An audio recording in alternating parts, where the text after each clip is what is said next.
Hi friends, this is 5 Minutes Tech YouTube channel. Here is Samsung Galaxy M33 5G smartphone.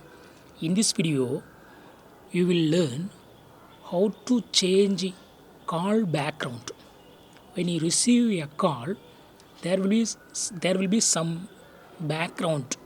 So that background can also be customized. You can set your own background.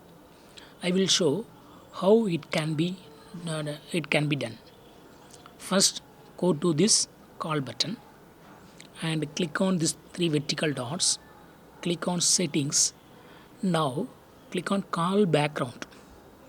Now this is default call background.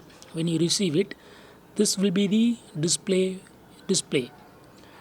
Now if you want to change it, click on background, and also you have some other default background. You can use it.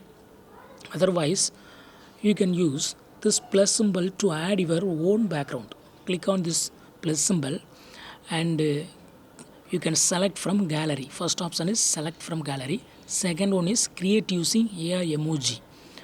I will show how to select a background from gallery. Click here and you can select a video or a photo or whatever may be.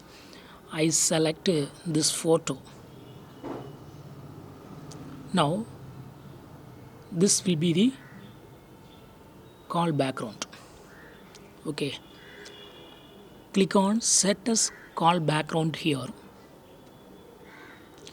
and now if I receive a call, that will be the background. I receive a call. See here, background is now what I selected in my gallery. In this way, you can easily set or change call background in your phone Samsung Galaxy M33 5G. That's all friends. Thanks for watching. Bye.